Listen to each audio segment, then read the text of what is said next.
ناظرین، قسط کے آغاز میں سائرہ اپنے سپاہیوں کے ساتھ اس کبوتر باز کو پکڑتی ہے جسے بالون نے بلوایا ہوتا ہے اور اپنے ایک سپاہی کو اس کی جگہ ایبلن بھیج دیتی ہے۔ قرارگاہ میں کرا تیگن تیل کے ساتھ پہنچتا ہے۔ کراکوش بتاتا ہے کہ الیاس بہت بڑی مقدار میں تیل لا رہا ہے، جس کے بعد وہ اسے ڈرم میں ڈال کر ایبلن جانے کی تیاری کریں گے۔ ایبلن میں بولون اس کبوترباز سے کہتا ہے کہ کام میں اس کی مہارت کے ساتھ ساتھ صداقت بھی بہت ضروری ہے۔ اسی لمحے کمانڈر اخبار لاتا ہے کہ صلاح الدین بڑی مقدار میں قلعے کی طرف تیل لانے والے ہیں۔ بولون کہتا ہے کہ اس کی بھرپور مقاومت کی جائے اور بورو کو جلدی میں جاتا دیکھ کر اسے دیکھنے لگتا ہے۔ قدس میں ماریا ولیمز اور سیبلا سے کہتی ہے کہ اسے بولون کی طاقت بڑھانے کے لیے ان کی ضرورت ہے۔ ایبلن میں بورو کبوتر کے ساتھ ایک خط باندھتے ہوئے اسے خیمے کی طرف اڑا دیتا ہے۔ شام میں شمسا خاتون سلطان کے لیے خط لکھ رہی ہوتی ہیں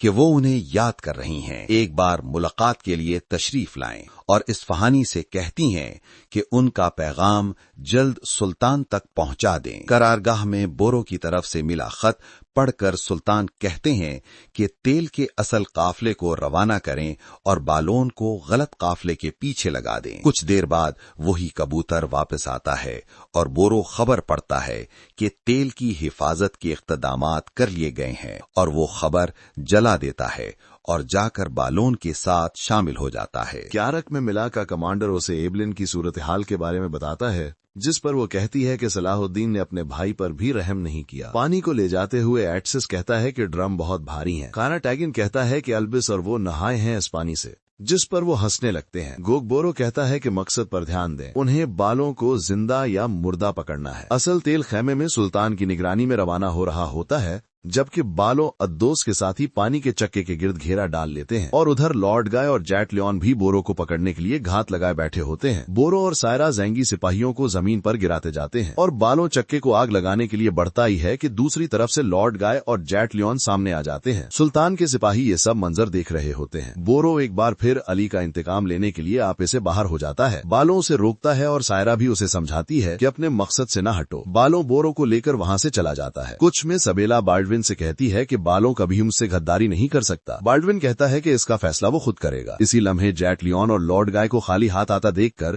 بالڈون چلاتا ہے کہ بالوں بادشاہ کی نافرمانی کیسے کر سکتا ہے۔ ولیمز، سبیلا اور ماریا بالوں کے حق میں بولتے ہیں، لیکن بالڈون فیصلہ سناتا ہے کہ اب سے ایبلن کا دفاع لارڈ گائے کے ذمہ ہے۔ قرارگاہ میں سلطان الیاس سے کہتے ہیں کہ تیل کا چکر ایبلن لے جانے کی ذمہ داری اس کی ہے۔ ادھر ایبلن میں بالون بوروں پر برہم ہوتا ہے کہ وہ ایبلن کے مفاد کو ترک کر کے انتقام کی راہ پر چل پڑا ہے۔ اسی لمحے کمانڈر خبر لاتا ہے کہ سلطان خام تیل کا استعمال کر کے قلعے میں داخل ہوں گے۔ خیمے میں سلطان کے ساتھی خبر دیتے ہیں کہ بورو خطرے میں ہے، صلیبی ہاتھ دھو کر اس کے پیچھے پڑ گئے ہیں۔ اسی وقت الیاس آتا ہے اور بتاتا ہے کہ خام تیل سے سرنگوں کو دھام دیا گیا ہے۔ قدس میں ماریا ولیم سے کہتی ہیں کہ وہ لارڈ گائے کے سپاہیوں یعنی ٹیمپلر اور قدس کی فوج کے درمیان تضاد پیدا کرے تاکہ لارڈ گائے کو ایبلن کی طرف جانے سے روکا جا سکے۔